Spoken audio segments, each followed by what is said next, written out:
safe. So yeah, thank you so much for joining this session this Wednesday evening.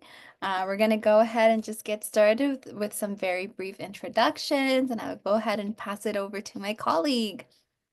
Hi everyone, it's good to see everyone here today. Mind you, it's also my first time co-hosting this session. I know Tiffany gave me a lot of pointers, right? I'll try my best to speak slowly. I do have some problems with that. I'm speaking way too fast and no one can understand me. But it's good to see everyone. I'm Siyun. I recently started working on Devant almost a year now at Devant. I mainly work with the portal engagement side, so mainly working with the different colleges. However, I see as I also am a big part of the ambassador program that the Devant does run on a yearly basis, right? I know we do have a few of our ambassadors here today, so good to see all of you guys. And that's our team, a very small team of just 10 of us, right? And we want to make sure team is small, but we want to make sure we have a big impact instead. So thank you, Tiffany.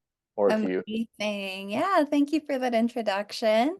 I will go ahead and very briefly share a little bit about myself. So, in case you don't know from the screen there, my name is Tiffany. I have worked with Devant for a little over a year so far, working as a career development practitioner.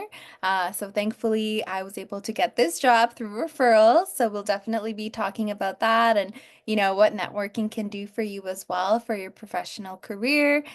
Full time, I do the same type of work, which is a lot of employment counseling, resume reviews, LinkedIn reviews, and even just, like those general check-ins to see how clients are feeling and doing with the entire job search process. As you know, job searching involves many different feelings, some positive, some negative.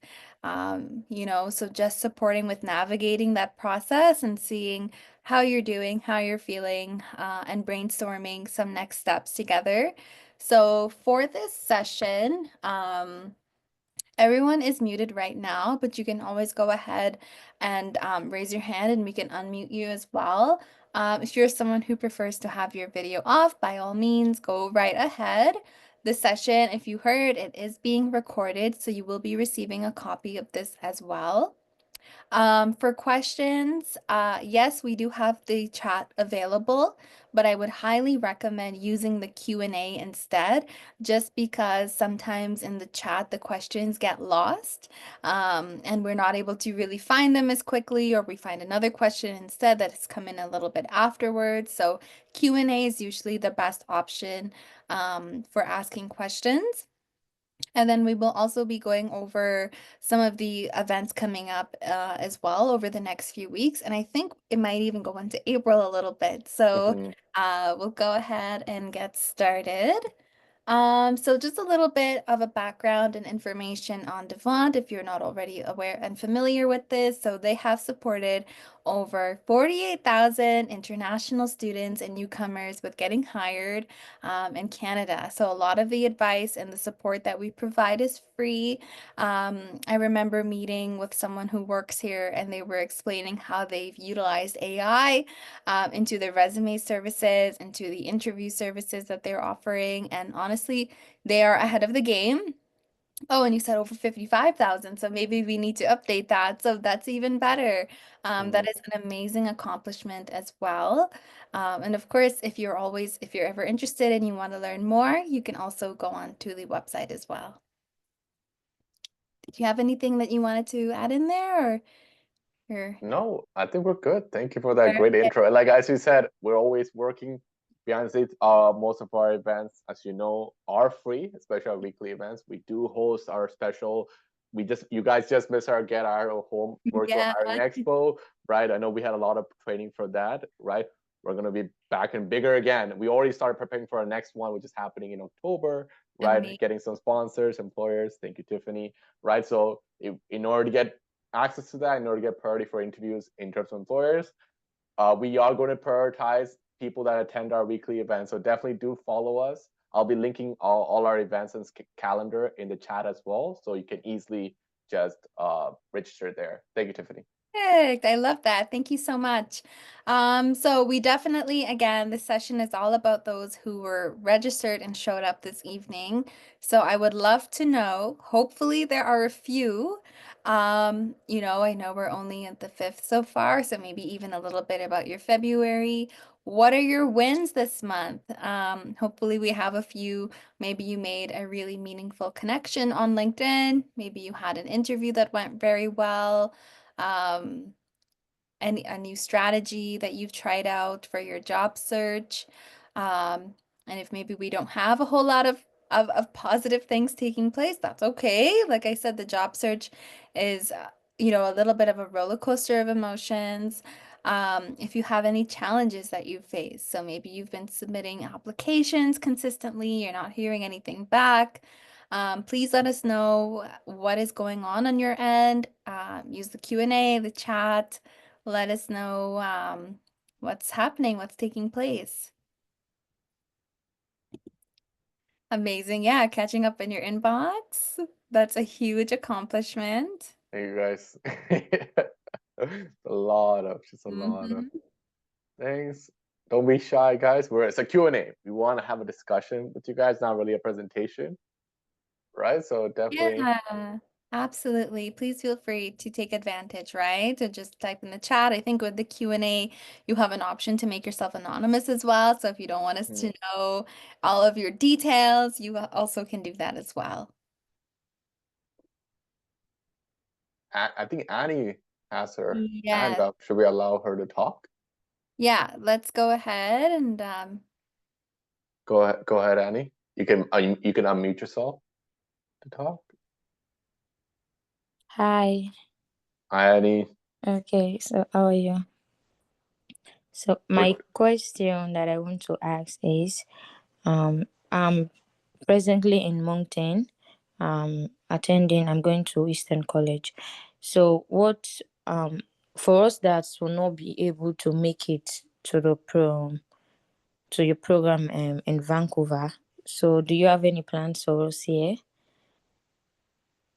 We didn't fully get that question. Do you want to repeat that question one more time? Did you get it, Tiffany? I'm not, did you mention something about OCA? Okay, so I'm trying to say, I'm presently in Moncton. This is where I'm schooling at the time, and you'll be hosting like get together, something like that, in Vancouver, right? So your question is if we were planning on hosting an event in Vancouver? No, if you're planning on hosting an event in Moncton. Hmm. Oh, in Moncton. Okay, yeah, that I'm not too sure. I think maybe it's something we can definitely flag to see if there's maybe enough people or Yeah, it's great. Well, most of our events are online, Annie. So if you're in Moncton, like I don't think that shouldn't be an issue. We have people joining here on the other side of Canada as well, outside of Canada, right? So most of our events are online, and they usually, especially our weekly events, happen at this time, 7 to 8 p.m. Eastern time. So for you, it's like a little bit later, right, in New Brunswick. So if you have all of our events, you should still be able to register for it, and you should still be able to attend it. All right. perfect.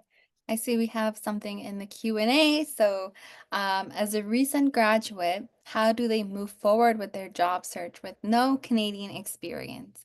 So, this is an extremely common scenario, as much as employers are not allowed to have any biases based off of your Canadian experience or not. Unfortunately, it is there and it is common. So in this case, depending on your industry and background that you're coming from, I would really try to leverage your previous work experience. I would really try to highlight on your transferable skills as well. If you're in school, hopefully you have an option of taking an internship or a co-op. I find having that experience on there makes a really big difference as well. Another option is volunteering. Again, I know it's unpaid. You may not want to prioritize volunteering. Of course, you want to prioritize having a source of income. But if you are noticing, okay, I'm not getting really any traction on my resumes, nothing is really going the way that I want, then it is something to consider. If you're not able to do full time, then at least consider part time. It's something recent to add onto your resume. It's experience that is relevant and valid. And you also may have the option of even getting a reference from there, right? So, yes, we're doing all of the applying and submitting applications. But there is going to be a point where we're asked to provide 3 references. So we also want to keep that in the back of our minds as well. So making sure you have a strong LinkedIn profile, right? So when you're making those additional attempts to network and flag your application, we have a nice profile for recruiters to take a look at. I think that's great. I did want to add on to the volunteer part as Mhm. well. Most of Yeah. I think volunteers like, I think it's a great way to, because you don't Mhm. need to put as volunteer, you can put that on your resume as like Yeah. leadership experience as well, right? And I think it's important to know that most of the volunteers or opportunities are from like huge organizations. Like the Salvation Army always looks for people. I think we have YMCA always look for volunteers as well. And these are like legitimate work that you do in the volunteer things, and other employers know that. Like they know these companies and these organizations make you do work, and they can trust you that you can get the work done. And most Yeah. of the time as well, as you go on and stay on the volunteer for a long time, you do get kind of like supervisory level positions within the same type of. I think the food banks is a huge Mhm.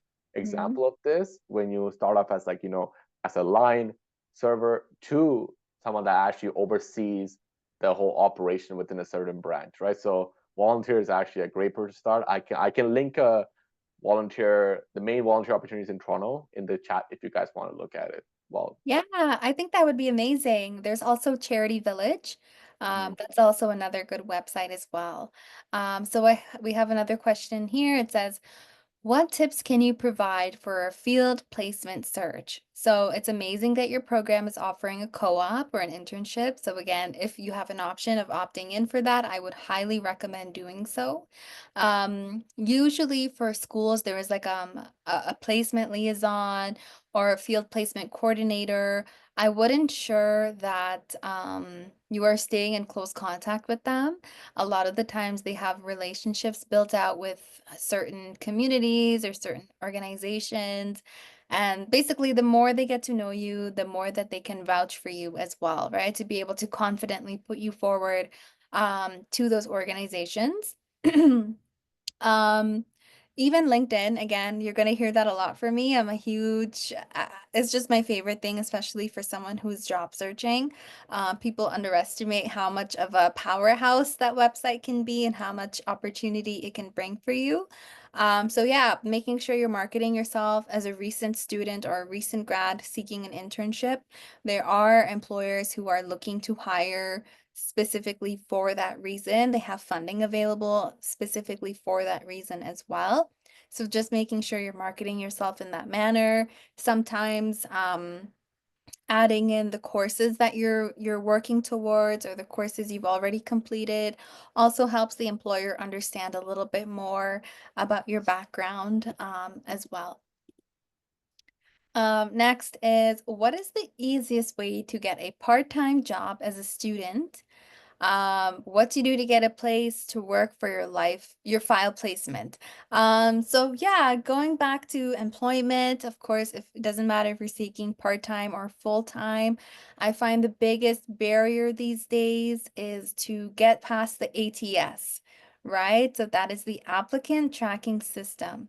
So basically with that, HR recruiters, they have a software that will filter your resume out based off of the keywords and information you've provided on there. So the more we work on tailoring and the stronger of a match we are to the job description, the chances of you securing a interview or getting a phone call for a screening will go up. So the resume is kind of like our key, right? We're opening the doors. That's our ticket to the interview as well. So really prioritize having a strong resume. So before we even get into the content of the resume, we want to make sure we're looking at the formatting. So if I were to open up your resume, Hopefully it's in a PDF format, so that means the bullet points won't move around, the months and the years at the end won't shift. The bullet points are all the same size, they're all aligned correctly. You're using the same style and size of font throughout the resume. So right off the bat, those are a few things that I look at in terms of formatting. How do we build a good LinkedIn profile? So first and foremost, I would think about the profile picture. So if you have a picture where you're wearing sunglasses on, maybe you're on a boat, please remove that. Passport pictures, again, I know that's a very common one that I see as well, but again, it's not a profile picture for LinkedIn, right? So it doesn't have to be anything fancy. You can wear like a neutral colored shirt, solid color shirt, white background, and just take a picture. That is the most important thing I would say. In terms of the headline, so if you are someone who is seeking work as a data analyst, maybe data is your passion, we want to make sure in the headline we have a few keywords that are relevant to that. So we can have SQL, Python, Power BI. Maybe you're open to being a business analyst as well. So just making sure all of that is present in your headline. We have a summary that is nicely and wonderfully capturing your technical skills as well as your soft skills. Um, Work experience, you're putting a few of your responsibilities on there, and so on and so forth. So that is, I would say, the most important part about LinkedIn. If there is a field for you to fill in, then I would highly recommend doing that because it is really going to make a difference, especially if you have linked your LinkedIn to your resume. We want to make sure if we're submitting this out to all of our applications that at least we have a strong profile. Let's see here. We have one more question about having a person to refer you before applying for a job to help pass the ATS system. Yeah, so that's definitely a good question. I know sometimes with internal referrals, it does help flag your application to HR. Either way, with or without a referral, we still want to make sure we're tailoring to the best of our ability. Because even though you get a referral, they're not going to be in the room with us when we're doing the interview. So we still have to make sure that we are presenting our best selves. So even if I have a colleague or a friend that I know who would be a good fit at a company, it's still their responsibility to ensure they're submitting a quality resume and that they're answering the questions correctly during that process. So yes, it's always helpful to get a referral. It's really going to make a difference in what you hear back and the traction that you're receiving, but it's still important to make sure you are tailoring as well. I think that's so important when you said that. Mhm. Usually a referral, like the Yeah. most that it can get to is like guarantees an interview. Like it Mhm. does most of the time guarantee interview. So yes, it does pass the ATS. It's an internal referral with someone like, especially if it's not coming from an HR, it's from someone else in a different department, usually a managerial position as well. Like you are guaranteed almost an interview, but that's about it. Like the interview part with the other manager, whoever is going to be hiring you, like the hiring manager, which is sometimes more important than just your recruiter, right? Yeah, that's someone you need to impress with. So make sure you have your resume. Make sure you know the contents of your resume. You're not just like making things up, right? Because they will test you on it as well. And if you Mhm. have anything, if there's a technical round, then we can go with that. Oh, you're already going to answer the second question, Tiffany. Go ahead. Yeah. Yeah, so the other question that we have here is, do you have any suggestions for a second, more technical round of interviews? The technology market is currently extremely competitive. You're absolutely right. Unfortunately, it is. Lots of people are shifting between different companies. They're looking to, move up the ladder internally as well. One website that I always rely on is Glassdoor. So Glassdoor is a website where you type in the company. Hopefully they have like a little bit of a profile already created. You can find information on like reviews, like people can talk about, maybe what the work culture is like. It gives you an idea as to what to expect. but they also have a question, a little subheading called interviews.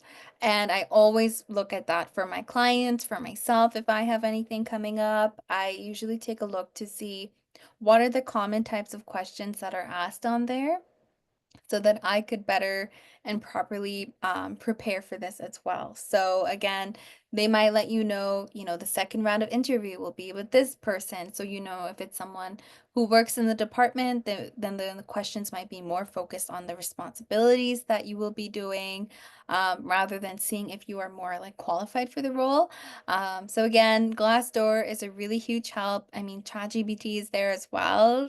You know, copy paste the job description and ask it just that, right? You can kind of reconcile that with what you find on Glassdoor as well to kind of create a list of questions that you can really, really, you know, practice with to make sure that you are presenting well.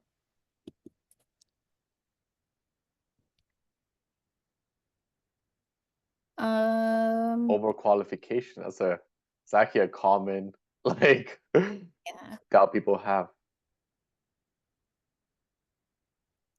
let me see here. So if someone is stating that they have um, a considerable amount of experience in sales and marketing, how critical overqualification can be while searching for opportunities, and they're located in Montreal. So that is something that I see sometimes. Someone will have like a PhD or they've had like 20 years of experience in the field or more.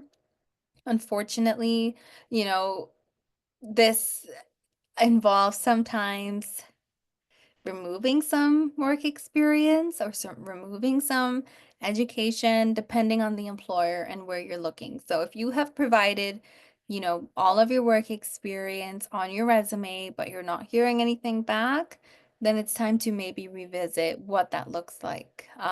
Are the roles that you're applying for more entry level, but you're a more seasoned candidate for the role? Then we may have to consider looking for a different job title as well. One prompt that I always use in ChatGPT is if you're someone who's interested in sales and marketing, I would go to ChatGPT and say, can you generate a list of job titles related to sales and marketing that are entry level or that are more mid level?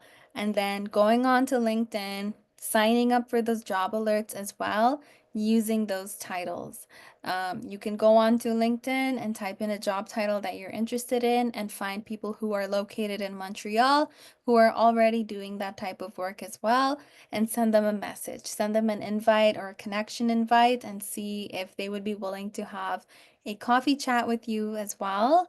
Again, it is some extra work, so maybe that means we are not submitting as many applications as we normally would because we're trying to shift our focus on these networking attempts instead. So it's always going back to the drawing board, see what's giving you the most results, and then moving forward with that.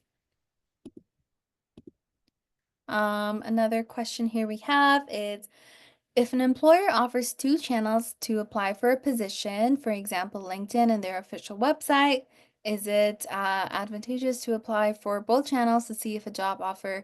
Honestly, when I was job searching, I would apply at anything and everything that I see.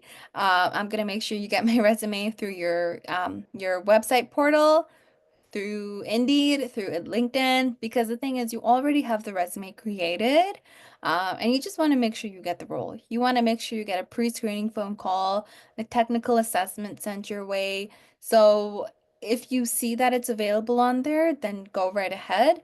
I noticed with LinkedIn, most of the times, if a company is hiring, it will take you to the company website anyways. It's not very common that I've seen LinkedIn itself will accept resumes on behalf of the employer. It usually will take you to an external website anyways. But yeah, if you haven't been doing that already, you haven't found something as of yet, then let's try it out to see if it will give us some different results. What's a good way to put yourself out there on LinkedIn? when you're a recent graduate looking to get an entry-level job, and how can you differentiate yourself from other candidates? So that's a really good question. I love that we're going back to LinkedIn as well. Again, even in your headline, you can market yourself as a recent grad there as well. Making sure, depending on the type of work or industry that you're in, if you have an option to provide a portfolio, if you have an option to provide projects to showcase your work, then I would highly recommend doing that. If you're from UX, then you can do that as well. If you're someone who is more into the data analyst type of world, then you can create a GitHub profile to showcase your skills. So just trying to make sure you're always staying up to date with trends, and what is going on in the field, messaging people on LinkedIn, setting up informational interviews. That is really going to make or break your job search process. We have another question here. In an interview, what are good answers to the question, what is your greatest strength and weakness? So I do hear that this question still comes up. I thought it was a little bit outdated, but it's still something that's common. One thing that I've learned when explaining what your weakness is, we want to ensure that we're following up with something positive at the end. We want to ensure, for example, if we're saying, one of my weaknesses is that I tend to lose track of time when working on a specific task. You become overly invested, and so on, right? It's like, great, this person likes to get their work done, but they become so immersed in what they're doing that they kind of tune out their other responsibilities. You can say that you started to time block in your calendar. So you've set certain times aside throughout the week to focus on a certain task or responsibility that you've been handed. But yeah, just always following up with something positive. Maybe you can say you're starting to use your calendar more, your sticky notes no more, your whatever the case may be. Just make sure if we're stating a weakness, that we're also following up with something positive and what we're looking to do to change that into something that is more strength focused rather than leaving a bad taste in the interviewer's mouth, right? We want to make sure there's something good at the end of that as well. What are some common mistakes job seekers make when starting their careers? So for me, it always goes back to the job search process. Of course, before we even secure employment and sign the contract, is the resume. So the way that I usually gauge where someone is in the job search process is if you're getting interviews, then that tells me your resume is doing its job, right? It's taking you to that next stage. If you're not getting any interviews at all, then that tells me it's time to go back to your resume and revisit and see, what is it that we're doing? Is there anything differently that we can do to ensure our profile is standing out so that we're getting those callbacks?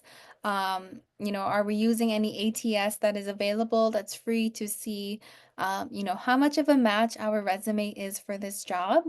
And another thing I would say is not having references. So with all of the applications all of you have been submitting, it's only a matter of time until you get the phone call, until you pass your interview, and the employer is requesting references. So I would say in this next little while, please ensure you have at least 3 references who can say positive things about you.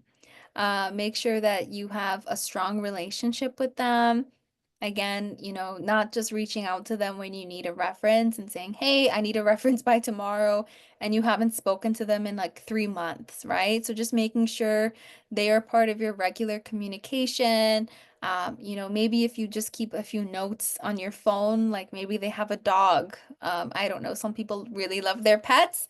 So that might mean they will appreciate that you remember that, or maybe they just had a baby and you're checking in on them and seeing how they're doing. So little things like that can really make a big difference, especially when it comes to the reference stage, because we want them to say good things about us because we need this job. So just make sure you're going back to your references. And if you don't have any that you're considering and you're thinking, okay, who are the three people from my resume, from these jobs that I've worked at that I can use moving forward? Do you have anything there that you wanted to add in so far, Sayun? Just want to see.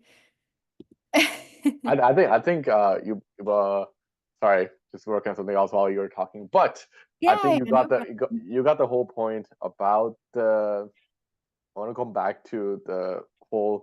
references thing, guys. Don't just reach out to them. It'll make it's so obvious when someone's just reaching out for a reference, right? And it's true, like you do want to you want to have make sure you gain something out of it, but make it more genuine as well, right? Yeah, So I think one thing you know is like if you know a company is always hiring, right? Just connect with them like way before you are going to apply, and just make sure you're just interacting with them, or like interacting with their post on LinkedIn even, right? So they see that you have interest for like a year. And then after that year, you could try reaching out to them because they know that they see interest, right? So that's just like a small life hack I've been doing. And trust me, like it did work out for me so yeah, far. Like they noticed my likes and my comments and my reposts and my shares, everything as well. yeah, They know, and everyone does notice this very small things. You might think they don't notice it, but like there's a notification, right? Like who liked it first, who liked yeah. that post first, and everything. So they will trust me. They will notice those small actions, right, which lead to bigger impact. So, yep. Thanks, Tiffany. Perfect. Yeah. And I'll just very quickly share, like, I know I talked about referrals and jobs as well. So for my job at Npower Canada, I got this job through a referral. So there was a colleague I worked with many years ago. I saw that she was working here, and then I saw that there was an opening that I wanted. So I hadn't spoken to her in a few years, so please don't be like me. Make sure you're staying in contact with these people ever so often.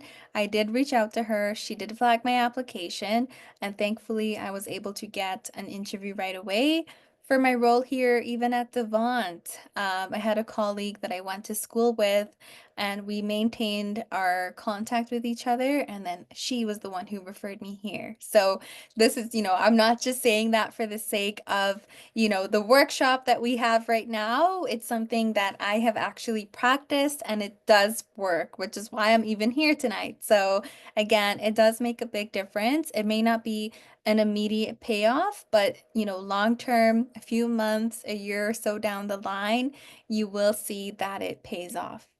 So we have a question here. It says, if I don't have any experience from the job posting, how can I write the resume? So I'm hoping if you're applying for this job that you have some of the requirements Mm, at least. If you're not maybe at least having like 60% or so, if you look at the bullet point and you see the requirements, then we may have to consider, um, you know, looking for a different type of title, right? Or shifting, maybe this is more mid-level and maybe we're more entry level. Another thing that I notice as well is if someone has 1 year of experience and the job posting is requesting two or more, people don't apply for it. So for me, if you find that you're hitting all of the other boxes, you're checking them off, I would still encourage you to apply for the job, just ensuring that you're tailoring to the best of your ability as well. Another question that we have here is, how can I start my professional life in Montreal? Do you think I need to be a volunteer? So, not necessarily, not everyone needs to volunteer in order to start their professional career. Again, we always want to leverage what we come with. So, if you have experience or worked in a certain role before, can we highlight our transferable skills? Right? The experience that we have, is it something that can be applied to another industry as well? Volunteering is a plus for sure. It gives you something recent on your resume, something that is more, if you're lacking Canadian experience, you will no longer need to worry about that either. So if you feel like you've already tried everything out, then I would consider volunteering. Again, it doesn't have to be full time. It can be something that you do a few times a week. And then it's something you can continue to add onto your resume. The more you learn and the more you grow within that role. Let's see here. So How do I get a job as a student? As someone who hasn't worked that much before, how do I create a good LinkedIn profile if I haven't had any experience? So, as a student, if you haven't worked that much before, that's okay. Right? I know you're probably pursuing education. Some people have family responsibilities. Life happens. These things do come up. So again, just trying to make sure with the experience that you have, whatever field you've worked in before, that we're really highlighting our skills. So maybe that means adding a few more bullet points on our resume. Maybe that means having a few projects that we can showcase our skills as well. In terms of a good LinkedIn profile, just making sure the fields are filled out, right? Like sometimes people will just have like open to work, but nowhere in their profile it will state what type of work that they're looking for, or they don't have a profile picture. So when you have a profile picture, it really does make a big difference in how often people are viewing your profile as well. So for me, a good LinkedIn profile isn't someone who's had 30 years, 40, 50 years of experience. It just means there are fields that are required to be filled out, and you've done that.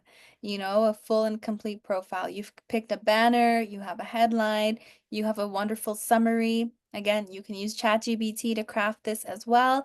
Just be mindful of the formatting. I know there's like a certain paragraph formatting that ChatGPT will kind of create for us. So just make sure you change that around a little bit. But yeah, that is what a strong profile is to me, at least, when I kind of do my screenings and take a look. Yeah, go ahead. I also want to say when it comes to LinkedIn, right? Imitation is the greatest form of flattery. I don't know if you guys heard of that saying before. If you see someone's profile like catches your eye, like nothing wrong with following the kind of same kind of format, like how they wrote their bio, how their headline too doesn't have to be like, oh, professional this. Some of them are like, even my headline is more about me, like it matches my personality as well, right? And then experiences in their bio. Some people put a quote as a bio as well that fits it, right? I think like what you have to realize at the end of the day, LinkedIn is still a social media, right? You have to work the algorithm. So if it's a social media, sure, we don't want a selfie in the washroom mirror as part of your profile. You don't want to do that, but your picture can definitely be um, oh, thanks, but good. Good to see. Good to appreciate that. So your picture can definitely be something that just shouts like that's more like casual, right? It's still like a very, like the background is more show what your hobbies are, right? But it still looks professional, right? It's not a great like type of quality of a picture. It's not just something blurry. It's not something that's like where you see half your face and everything like that. Tiffany's profile is also a great example of this, where she's not just like super serious, but Mhm. she is, very laid back in the whole thing. So if you are especially a marketing type of student, you look for roles in marketing, you have to learn to build your LinkedIn profile, right? And if you could say to like ChatGPT, where you build this bio, I'm a marketing student, build it for LinkedIn, it will add emojis, it will add like bullet points, it will actually show it can format it that way where it's not just a paragraph. So use the AI to like your advantage and stuff, right? Make sure it's eye catching and it catches attention. I'll shut up now. Go ahead, Oh, Tiffany. that's perfect. Yeah, and honestly, I love that you mentioned that. I mean, LinkedIn is free. You can go and look at anyone's profile. Maybe you like the way that they formatted their summary and you want to do the same thing. Go right ahead. No one's going to stop you from doing that. A website that I like to use for banners is called Canva. It's free. Again, I love that word. I'm sure all of you love that word as well. So you can go onto Canva, you can type in LinkedIn banner and you can customize how you would like this to look for yourself. You can have it. I know sometimes with LinkedIn, people are able to throw in a little bit of humor in there. I'm not that funny. I'm not able to do that, unfortunately. Some people are really good at creating a summary that, throws in a little bit of humor, but it's still very professional at the same time. So, again, it does give you that opportunity to show a little bit of your personality. I love that you mentioned marketing there as well. So that's when you can probably think about introducing some color to your profile, some color onto your resume as well. You have kind of that option to be a little bit more creative with that too. So thank you for sharing. We have another question here. I was told recently at a boot camp that I was a part of that I don't have enough experience, even though I have over 3 to 4 years of experience as well as junior management experience. How do I communicate to people that I have some qualifications? So for me, I think 3 to 4 years of experience is enough. I'm not sure why someone would tell you that you don't have enough experience. Honestly, when it comes to the entire job searching process, everyone also has their own biases. So for me, if I look at a resume, maybe I want to make sure that it's, 2 pages max. But there's someone else who might tell you it's okay if it's 3 pages, try to keep it 1 page. So again, everyone comes to this process of job searching with their own personal biases. 3 to 4 years of experience to me is definitely solid. And how do you communicate to people that you have some qualifications? You can even think about creating like a master resume. This is where you have all of the responsibilities that you've ever done, every single job that you've worked at. So sometimes, you may have to refer to this master resume as you're tailoring and applying for jobs. Maybe there's something in there that not does not necessarily make the most sense for you to include, then okay, I can take this out for this type of role. Let me just see here. So I know we have some more questions. We do have a few more slides. I'll just very quickly go through a few more of them and then we'll just get right back into the questions. Let's see here. So I just want to very quickly, yeah, we are going into April a little bit here. So just to touch base on some upcoming events that we have. So next Wednesday, this is for clients of Devant. It's a workshop on LinkedIn profiles. Wednesday, March 19th, so that's a little over half of March already done, is another session similar to this, which is another Q&A. So maybe we were not able to get to your question in time, or maybe you thought of a few more questions over the next week and a half or 2 weeks, then you can attend this session as well to ask any other questions. Wednesday, March 26th, we have the immigration Q&A. So if you have any concerns around PR, your work permit, knock codes, what to expect with all the changes with IRCC, then I would highly recommend attending as well. And then Wednesday, April 2nd, there's a session where you will be able to meet with a recruiter, of course, virtually as well, to be able to ask any questions that you have. So I'll just very quickly go over a little bit of our services that we offer. So there is the one-on-one career coaching. So there's tons of different coaches at Devant. I'm on there too. So if you are looking for a little bit more of that one-on-one support from someone, we can go over your resume together. We can discuss any next steps moving forward. And then even LinkedIn again. So for me, that is I always make that a huge part of my presentations because I understand the value of that platform and really utilizing it to the best of your ability. If you're looking for just someone to have a look at your LinkedIn profile, then we are able to do just that alone as well. Resume and cover letter writing. So that's also another service that we provide. So for me personally, I like the one-on-one career coaching because you get to focus on a little bit of all of these things rather than just LinkedIn or just your resume and cover letter. If you are enrolled in school, I know a lot of you are students right now. You may already have this service from the careers I believe like it might be like the career services, like a career center that you have set up. So just make sure you're checking with them first before you go and get set up with us. Let me see here. So again, if you are looking, like I said, there are many other coaches on here as well, but I'm on there. So, this is definitely something that I'm very passionate about as well. I've been doing this for many, many years. So if you are looking to kind of have that one-on-one support, by all means, please feel free to go ahead and book something in. Okay, perfect. So let's go back to the questions that we have here. What skills do employers value the most for entry-level positions? So for me, I would definitely say focusing a little bit more on those soft skills. Um, you know, Are you easy to talk to? Are you empathetic? Do you show initiative? Those are things that employers really, really pay attention to. When we're having conversations and we're like, "How are you? How was your weekend?" Good. That's not enough, right? So I've had that happen many, many times where, maybe you tried a new recipe out and you want to let us know how that went. Maybe you read a new book, you went to the library, maybe you caught up with your family, whatever the case may be, just make sure you're explaining that, right? So and not only that, once we're finished explaining, we're asking them how they're doing, how their weekend was as well, right? So it may seem like a very small thing, but a lot of conversations tend to go flat, right after that initial, how are you? How was your weekend? So just make sure that the small talk is definitely something, if you feel like it's not your strong suit, you're more technically inclined, that that you have the capacity to have a conversation like that, right? So even at the beginning of an interview, they're going to ask you how you are, they're going to ask you how your week was, or whatever the case may be. You also want to ensure that you know to ask these questions and how to answer them as well. Okay.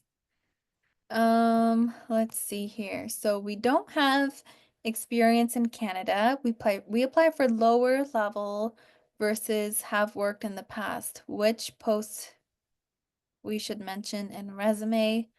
Um, I'm not too sure if I understand the question. Please feel free to type it again in the chat. So I believe it's about not having experience and maybe seeking something that's a little bit more entry level. That is common. Unfortunately, it's from what I have seen. Um, just make sure that, whatever experience that you do have for the roles that you're applying for, that you've clearly and properly explained this. So again, if I have misunderstood, please feel free to retype your question in the chat. I'd be more than happy to answer that again. Should I remove some experience and bullet points to apply for an entry-level job? So for example, cashier, customer service, etc. So again, it really depends on the role that you're applying for.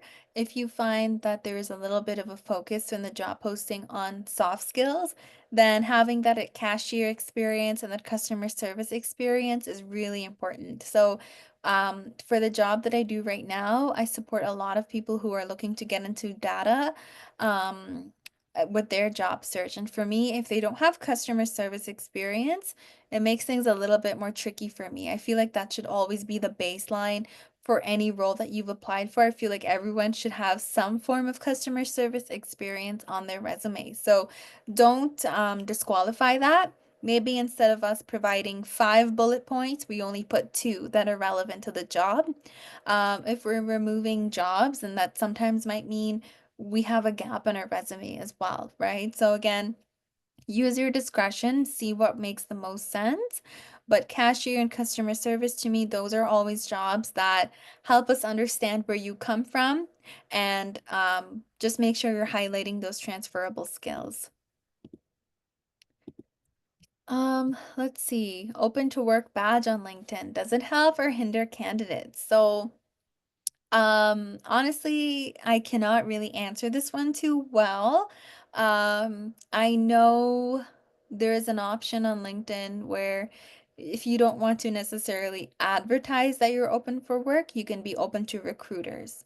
So you have an option to include certain job titles there as well. So try it out. Leave the open to work on your LinkedIn for a few months. Let us know if you're getting any results. If you notice you're not getting any interviews, then that's one of the things we can try to go back to the drawing board with to see if it will make a difference or not. Next is, how can I build a good e-portfolio? So I love that you're even considering starting a portfolio. I think if you're someone who's job searching and your field or industry allows you to have a portfolio, then you should definitely create one. I know there's free websites out there. The first one that comes to mind is Wix. That is also something you can use to create maybe a project or showcase your experience. Again, even just going onto Google or going onto LinkedIn, maybe there's someone who works in the same field as you already, and they have a link where you can go onto their portfolio or their profile and website to see what they have created as well. And you can use that as some inspiration for yourself too. Um, let's see. To find our profile on LinkedIn by recruiters, do we need to use only one job title? Absolutely not. So that's what the headline is there for. So you can put in technical support, customer support. A lot of people use like this line to separate those jobs, the different job titles or different types of skills that are required. So please feel free to go ahead and use that. Just make sure you're creating these spaces in between each one of those lines, because if it's all connected together, then if a recruiter is conducting their searches, then unfortunately it might get missed. I'm just going to very quickly put my LinkedIn profile in here as well. So if any of you feel like you would like to connect with me, please feel free. Again, that's the whole purpose of us meeting this evening, is to connect, is to network as well. I know we have about 5 minutes left, so I'll just go over the rest of the slides and then I'll focus on answering any questions that maybe a different topic we haven't touched on yet. So again, please feel free to connect with me on LinkedIn as well. I love to share job search tips. If you're someone who's interested in data, I like to repost jobs from that field as well. Perfect. So yeah, let's go back to the questions here. Since we have about 6 minutes left. Let's see. So you would like to ask about internships. You're trying to find an internship role for the summer, but it's a little hard, especially within your area. Any advice, please, and suggestions about securing an internship? Perfect. So again, if it's for summer, I think now would be the time that they're posting these. I know they're usually like a season ahead. Like I know in fall they were reaching out for like summer and spring. So I think now would definitely be the time for summer as well. As the semester I think will be starting in May for summer. Again, going back to LinkedIn, if you have someone who works within the like a program liaison or a placement coordinator, making sure that you're staying in touch with them. If you can find a recruiter who is supporting very specifically with the internship process, just making sure you're sending them a message, right, on LinkedIn. But before sending the message, we want to have a strong profile. So making sure all the fields that we discussed throughout tonight are up to date, and that you're active on there, right? So Sangyun message flagged a really good point. So people do stay up to date on the likes, on the comments, and the reposts, all of that stuff. So please make sure that you see that as well on LinkedIn. It also tells you sometimes if it's someone's birthday. So all of these little things, again, I know it's extra work. You just want a job. We need a source of income, 1000%. But these little things, I promise you, do pay off and they do make a difference in your job search journey as well. So just putting your best foot forward. It's really about staying disciplined, especially if you're receiving rejections. You may not even feel like applying anymore. It happens. So maybe on a day where you don't feel like going on Indeed or going on LinkedIn and applying, then you can take that time and that day to focus on networking instead, right? Maybe you want to look around at some different profiles. Maybe you want to send out connection requests. Maybe you want to book in those informational interviews or those coffee chats. Just make sure and you know that that is all contributing to the overall process of you finding a job in your field. Let's see. So how does one efficiently network with others, considering a lot of our world is now virtual and cold messaging headhunters doesn't seem to do the trick? So yeah, that's something that I definitely hear a lot of. Not everyone seems to be getting back to their LinkedIn messages, or maybe they do after a very long time. I'm also guilty of that, unfortunately. Eventbrite is a very great website. So if you are someone who is hoping to kind of get some in-person time, some face time, try to see what events are taking place locally. If you are someone who's interested in data and you're a data analyst or you'd like to be a data analyst, go on to LinkedIn, type in the job, and then instead of going to people to see who's working in that field, you go to groups. And when you go to groups, you can see what exactly is this group about. You can introduce yourself, you can let them know what city that you're living in, and maybe people who live within the same area would be willing to meet, right? So it's all about setting up that meeting.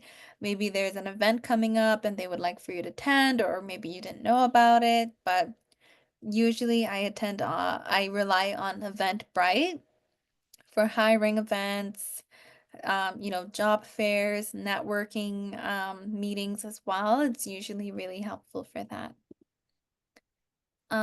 We have a question here about cover letters. So when it comes to cover letters, what would you differentiate from a resume and how to optimize it? So when it comes to cover letters, I would definitely say this is an opportunity and chance for you to be a little bit more personable. You can add in, maybe you read the mission statement and it aligns with you. Maybe the values are very similar to your own, or maybe you've heard of this organization in the past and you always wanted to work there, and now you have an opportunity to put your resume forward. So just make sure when with the cover letter, we're not just straight up copying and pasting from ChatGPT. I've seen quite a bit of that as well, right? It's very obvious with the way the paragraphs look. Again, we can use ChatGPT as a support, but it should not be the only step that we make, right? So making sure that the headline for your cover letter matches your resume as well. Um, and it's a little bit more personable, right? It's about you. Your resume is strictly about your work experience and education, but cover letter gives you an opportunity to talk a little bit more about yourself and kind of do like a little bit of an introduction, okay? So I know we have a few more questions in the Q&A. Unfortunately, we were not able to get to them. It is 8 p.m. I have put my LinkedIn information in the chat there as well. If you would like to connect with me, please feel free to go ahead. If you would like to book a session in with me, we talked a lot about LinkedIn. We talked a lot about resumes as well and what to expect. Please feel free to set up a time, put in a request. I'd be more than happy to meet with any of you. Again, I know maybe you had a few questions or there was something else you may have wanted to chat about and we were not able to get to it. That is what we're here for. So just make sure that you are taking advantage of the services that we offer as well. Okay, so I'll just put that here in the chat. Thank you so much for all of you who joined, for all of you who stayed for the entire hour, asked questions, who were active in the chat. I'm wishing you all the best with your job search. Okay, good luck. Fingers crossed for all of you. And please make sure throughout this process, you're also taking care of yourself, as I know it can be very exhausting at certain times. Take breaks when you need to, spend time with your family and your friends, and it's only a matter of time, I promise. Thank you, everyone. Thank you, Tiffany, for ending it off like that. It was good to see a lot of familiar faces as well. And Yeah. help Devant. Please do follow us for any more events coming up in the next few weeks. Okay, thanks everyone. Have a good night. Bye, everyone. Good Bye, night. everyone.